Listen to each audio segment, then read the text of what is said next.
to the exclusive interview with a man.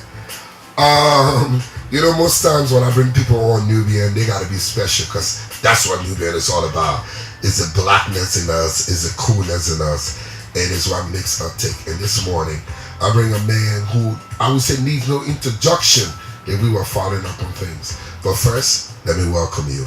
My name is Emeka Emmanuel Obiamiwe, and this is Nubian 96.7 FM, and it's exclusively your radio station. 96.7 FM. The time is actually 42 minutes, that's 18 minutes up to 9 o'clock. It's an exclusive this morning with the man himself. Like you said, just drop it like it's hot. Jomo, Stubblefield, Liberia's pride out there in the United States and the rest of the world. A top-notch journalist, Jomo, or King Jomo. Welcome to Nubian 96.7 exclusive this morning. Thank you, sir. Okay, Jomo. Now, most times I like to be in a puff down and say, allow me to reintroduce myself. Or is it Jay-Z? So when you reintroduce yourself, because you've been out for a minute. Well, actually, I would say not necessarily a reintroduction, but an introduction to the Liberian public. I am a journalist, a television news reporter in Washington, D.C. And I report every day on politics and social events and just general news. And a few years ago, I won the Associated Press Award twice and was not even nominated for an Emmy 2 years ago. And I realized that a lot of what I have accomplished, when you start to look back on your career, you realize that you were not alone. All the folks when I was growing up in Liberia, the folks that were keeping an eye on me, and all of them participated in whatever little success that I have. So I'm back home, and I'm really excited to be here. You're really excited to be home. You'll be home. Do we look forward to seeing Jomo again? I mean, we know Jomo's going to go back to the 9 to 5 gig, but do we look forward to seeing a lot more of Jomo giving back to those people that he just mentioned that inspire him to aspire to the next level? Oh yes, it's time for me to come home. My family, we're looking at the possibilities of coming home. What are we going to do? We want to give back. We just don't want to come to take, come to see what kind of hustle we can get in, but we want to make a difference. So my profession is I'm a journalist, and and when I come home, obviously I'm coming to another family, and that's the community of journalists, to work with them and to see how best we can move our industry, our profession forward, where it is recognized, respected, and which it is now, but we need to take it to another level where I think the public can have the type of confidence that you see in really progressive democracies. Now let's look at youth back home. You've been back home over the period of years. What level of improvements can you name and say, I've seen this growing up, I've seen this improve over the last few years? What are some of those level of developments and improvements you see? Well, I've been monitoring some of the reports coming out of Liberia, and you guys really have some incredible journalists here who are committed to the process. But there's still a lot of work to be done. One of the most disappointing things for me, and this is not to say this is standard in Liberian journalism, but I was kind of surprised that some journalists will actually turn our profession into a commerce entity. And I was really disappointed at that. And those people who are engaging in such things, I don't think that they should call themselves journalists. They got a word for them yet. Join the list. Join the list. So it was very disappointing. And I think in a situation like that, that's why we need a very strong press union to set the standards and identify these folks that doing such a disservice to our profession.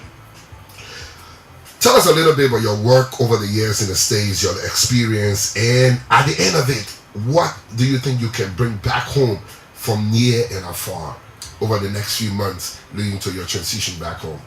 But let me tell you, I when I was growing up, I used to love spider stories, and those were the exigence of my career. You know, the ability, just love telling Did stories. the weighty spider stories? Absolutely. And I was talking to my uncle yesterday, Farmer Stubblefield. You probably know him. And Farmer was saying that every morning in my grandmother's house, we used to read the Bible out loud, and then try to explain the Bible to each other. And he's a lawyer today, and he said that was his training in legal arguments. Wow. The ability to explain. And it's the same for me. The ability to retell the stories that I learned was the start of my journalism career and not even realizing it. And so when I was in the state, I was a television news cameraman for ABC News. I worked for NBC News. And then eventually, because of my writing skills, I transitioned in front of the camera. And I was fortunate enough to cover, major events, like the September 11 attacks. I covered the Donald Trump recently, the President of the United States inauguration. Had complete total access into the White House, and so you have a moment where you say, "Oh wow, look where I'm at," and then you look back to see where you came from and how you got there. And again, I always go back, or always come back to Liberia and the people in the communities, not just my house where I grew up, but the people in the communities who saw me out in the streets at 7, 8 o'clock at night and grabbed me by the ears and brought me back home. Those were the people that has brought me to where I am today. And so, I have to give something back. And so in coming back, the skills that I have, whether it's multimedia, journalism, I want to bring that back and share it because it's not mine. I just have all these experiences so I can bring it back and be able to share it to my fellow journalists and Liberians. Do you collaborate with other Liberian journalists in the diaspora, like professionals like Brenda Bushweeks, Larry Botte? Do you guys get together and say, what can we do or how can we promote Liberia like the Asha says and the Ghanaians, Nigerians do out there? Do you all get together, or have you all thought about, or have you ever thought about how when you leave here you can do that to try to make it worth the while? Absolutely. Brenda Bushweeks, she and I actually talked recently about coming home to cover the election and to assist in covering the election. And the whole idea was maybe she could be the presence for CNN. She's with CNN, and I could be the presence for Tribune Media. I work for Tribune Media. Tribune Media owns about 56 television stations in the United States, and I am one of the reporters at the Washington D.C. station. And so we talk about that kind of collaboration. We even talk about having a conversation with all the candidates, going in depth about their vision for Liberia. And we started a conversation, and this was during the Donald Trump's inauguration. But news has been rapid since Donald Trump became president of the United States. Oh yeah. So everybody in the news business in the United States and across the world has been extremely busy in terms of every day is headlines. Every day Donald would tweet and headline. Yeah. So that's one of the challenges of us really trying to pull our resources and trying to do something. But you know what? We still have time, and we may just do that. Liberia is at a crossroads. This election in Liberia is going to determine the way forward. Yeah. It's going to determine the future of Liberia, what people think of Liberia, and how Liberians think of themselves to even go forward. As a journalist and somebody who's been home lately and is going to be very much on top of what's happening here, what role do you think the media should play or they're expected to play to make it happen? That's it's not even a great question, but it's the most important question. You see, journalism in the United States and the established democracies around the world, they're considered what we call the fourth estate of And what that means is you have the three branches of government, uh, but the media, the press, is that fourth branch, not of government, but it keeps the government honest. It's a watchdog for government. It's the watchdog for policies and processes. So the importance of the press is you cannot understate that, because the people need to have the confidence that you whatever the media says or do, that is representing the people's interest, and that is paramount in our democracy to go forward and to become stronger. Um, the journalists who are out in the field today, they have to realize that they're at the cusp of something historic. That at this point they have to be able to get the information. They have to be able to present the information in a way that is ethical, in a way that is pointed, without any type of personal interest or whether they're promoting this to promoting that. It's about the people, and it's about truth, and it's about information and how you collect that information and distribute that information. Wow. Now you all listening out there. I had an experience, let me give you my experience over the last few weeks, where I was invited to an entity that's overseeing the elections, one of those entities, the main entities. And when I got there, the journalists were complaining about that little something they got told. And my point was, your entity needs the story. It was not about the entity. I almost got mad by the journalists who told me, oh, because you think you're well off and so you have the right to say. But what do you think should be the responsibilities of the network owners? Taking responsibilities of what should be, because I tell you from Liberia, it's no secret. Yeah, in Liberia, if you allow it, most times people come there and tell you it's a social radio and it's a responsibility that you have to do it this way. Where journalists go out or reporters go out and presenters and they bring in what they want to bring in. You send them to cover this and they bring in that because it's monetary to them and not to the entity. Yeah, those reporters that do that, if you notice, I didn't say those journalists that do that. Those reporters that do that is they're not journalists. You cannot report a story simply because it pushes your agenda. The story calls up itself. A journalist can sit and say, "Oh, you know what? I'm going to do a story on XYZ without any exigence." Now, exigence is what calls up the story.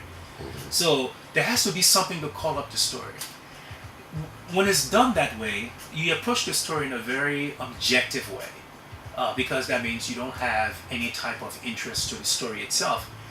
But when you have people doing stories because someone suggests to them, or maybe they have an interest, someone says, "Oh yeah, I want you to do a story," it kind of really muddy up our profession, and we really need to clean it. And that's one of the reasons why I think we need a very strong press union in this country. I don't know of the press union here. I would love to meet them just to see what they're doing and see if I can help in any way. But that's the importance of a strong press union. The press union can set the standards and create system that can admonish journalists or not only just the reporter, but actually the media organization, if there's a pattern of these kinds of activities that is frowned upon. So journalists need to get together, form their own union, even outside of the press union, like an association. All that does is that it helps our industry, it helps our profession, it makes it stronger, and most importantly, it's the public's trust. When you lose that, you have nothing. The public has to be able to trust the press. There's no way around it. You will not be able to do your job effectively if you don't have the public's trust. Now let's go back. I would like to go back. Journalism 101. What is journalism from your point of view? What is journalism? Well, people have different descriptions of what journalism means, but the international standards for journalism, you have to understand that journalists are basically storytellers. But storytellers in which their tools There's, like, you're an entrepreneur. You have many tools to be successful. The tools, the tool in journalism is the truth. When you have the truth and follow the truth, you need nothing else. Once you arm yourself with the truth, you can tell the story sideways, forward, backwards, and it will still end up in the same place. And so, and my advice to all the journalists in this, here in Liberia is just follow the truth and let the truth be the tool that you use to be a great storyteller. And great stories are not just politics. They're not just business. They're about, the market woman who got 3 children in America that's sending them to college. We don't hear those stories. We ignore those stories. Those are, because it's not monetary to the journalists. Those are important stories, my friend. And so we need to bring ourselves where we open our minds to be able to interpret the stories so the rest of us can be inspired by it. Now we'll go to the next question. Who is a journalist? Or who do you categorize to put in that thing and say, who is a journalist? Anybody can be a journalist. Journalism right now, listen. The micro woman I just talked about, she can be a journalist. As long as she arms herself with the truth. As long as she uses truth as her guide. She can tell incredible stories and stories that people have not heard. So there's no form or standard of what a journalist is. Journalist is someone who tells, who collect information, arrange the information, distribute the information in a truthful and ethical way. That's a journalist. Wow. So you're listening out there. Jomo, the people won't want you to leave. I know we got a workshop at Daily Observer. To those of you listening out there, and I want a piece of it, Jomo is in town, and it's quite unfortunate he's been urging to try to talk to everybody. But you can reach Jomo through us here. You can call 967 and get Jomo. In the future, we're going to try to get Jomo here during the elections because it's important, and not only Jomo, but other Liberian journalists that are in the international world. I keep asking, most times when Liberian journalists or aspiring journalists come here to work, I said, can you name me one Liberian out there who's in the international community doing well? They don't know. I said, do you know who's from Freetown? Because Asha Sese is a sensation that every West African is trying to claim and say that she's our own. She is so major that her mother is riding on her ticket. And that shows the power of the Fourth Estate. Yeah, the Fourth Estate is extraordinarily important. Simply again is look, one of the most powerful newspaper in the world, the Washington Post. Yes, it is. The Washington Post has a seat in every branch of government simply because of what they do.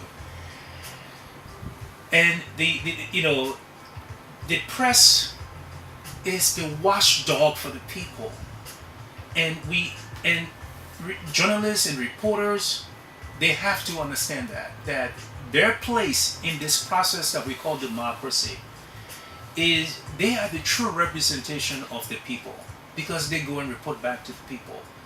And so when you start to muddy that water, then you start to lose credibility, and then you start to lose the process, and then let me tell you something. Donald Trump recently made a comment about the press being the enemy. Mm-hmm. And everybody's Donald Trump's enemy once you're not with him. The problem with that statement is that it puts every journalist around the world at risk, because you have benevolent governments and organizations that would love to target journalists, the people who are out there risking their lives to tell the truth. And when you have the leader of the free world talking that these people are enemies, is amazing to me, and we need to not buy into that kind of rhetoric. We have to look at journalists as public servants, like police, like the military. They give us information that we can use that can alter our lives. And so we have to be able to protect them. And there have to be laws, and there has to be a situation where these people who are going out and getting information, putting their lives on the line in so many places, that they're protected. And so if you heard one journalist in Liberia, you heard a journalist in the US, you heard a journalist in Pakistan, you heard a journalist all over the world. So there has to be a coming together of our profession and the practitioners of our profession. And and there has to be system to protect us. True. But basically, I always say, Tony, you should take responsibility for your actions. And journalists in Liberia, and some journalists are kind of reckless. Again, you calling them journalists? Okay, join the list, or reporters, or aspiring. Because right now they are presenters and they are journalists. Everybody. Let me be honest with you. Right now, the hustle is, once you get shot off in Liberia, you journalist. You go to the radio station, they put you on. Well, you cost anybody man. You know what we call that? We call that pundits.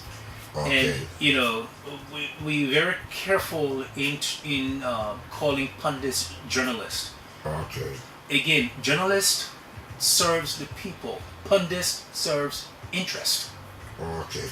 So if you're going out and doing such things and making such statements with different agendas, I wouldn't be the one to call you a journalist.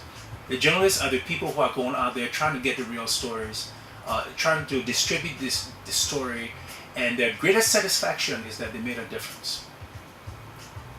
Wow. My man Jomo, I could say we could go on and on, because this talk is long overview. I could say I would like to trade seats with you, where you'll be sitting there and I'll be sitting there.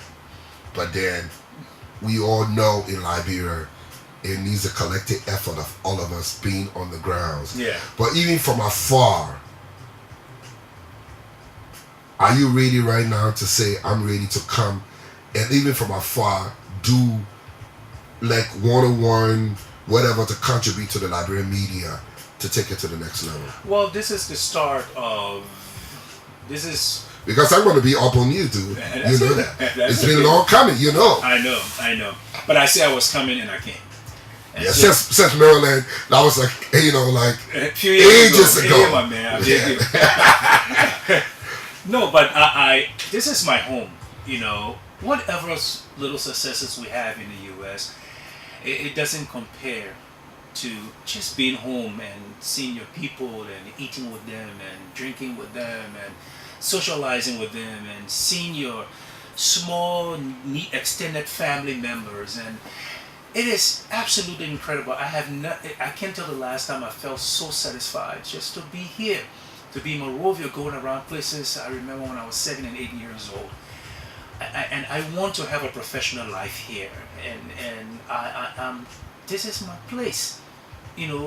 My neighbor stream was very rare. Rare. So I would die, yeah. my heart has always been calling for Liberia, and it's time for me to come home. I've spent many years in the U.S. and I did what was expected of me.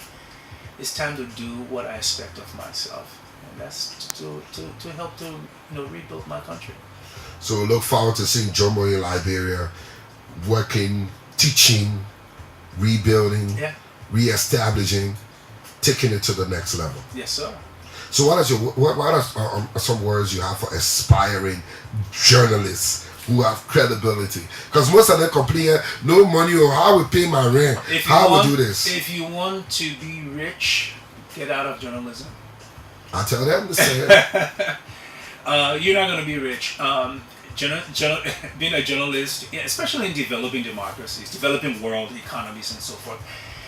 I mean, it can be risky, but it can be the most important profession, one of the most important professions, because again, you serving the people, just like the government serving the people, the police and whatever.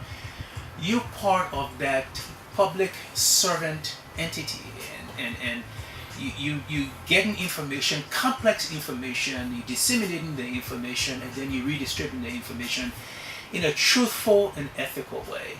uh, that is the greatest satisfaction. That when you come home, you know that what you did today made a difference somewhere. And if you can live with that, you're a very successful journalist. As this election approaches, what are some words of encouragement and caution do you have for Liberian journalists? The most important advice is you please follow the truth. If there's a situation where you think that your bias may slip into the story, what I do when I'm doing stories like that, I make sure I include an opposing view. So I'll do the story. I have a position. My bias may slip into that position, but I also, to balance that, I try to, or I will get an opposing view. When you do that, is you have taken yourself emotionally out of the story. Your interest, your emotional. There are different kinds of interest. That emotional interest that you may not even know you have, that you inject into the story. By you including opposing sides, you effectively take yourself out of that. So, always think, and I would advise all the other journalists, is listen to the local stories, other journalist stories, listen to international stories, and see how they're putting those stories together. Listen, watch. Sometimes sound bites can be the most important aspect, especially for multimedia, not necessarily print. But sound bites are incredibly powerful and net breaks in the stories. For example, if I'm doing a story on traffic, lots of the stories I see on television, you can't even hear the car, the sounds of the car. Whereas if you're doing a story and you use a net break with the car zooming by, boom, and you can hear it. It brings the audience into the story. Now they become part of the story. So use those little techniques and watch to see what other people are doing.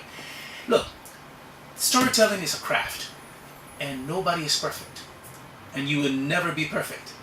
There are always new ways to reinvent yourself and to reinvent the way the stories are being told. You have to be innovative. And so right now, journalists have there's a paradigm shift in the tools that we use to tell stories. And so right now, the tools are incredible at their fingertips. You just have to be innovative to use it to tell compelling stories. Jomo Stubblefield, Liberia's pride. Appreciate it, sir. Whatever any last words for the people out there? Well, again, I'm happy to be home. I love, just me saying that I love this country is an understatement. My soul has been satisfied since I've been home. And, and I don't want this feeling to end. So I'm definitely coming back within a few months and hopefully within a year to make a full transition home. You heard it from the man himself, the man who I look forward to helping me to take this to the next level, a big brother, a friend, but most of all, a man who believes in professionalism and taking Liberia to the next level. It's been great having you this morning, Jomo. Thank you, sir. And for all of those who's going to be coming to the training this morning, I'd expect you all to look forward to learning from one of the best there is. And we hope more of you who all combine and we all could come and build the fourth estate, because the time is now.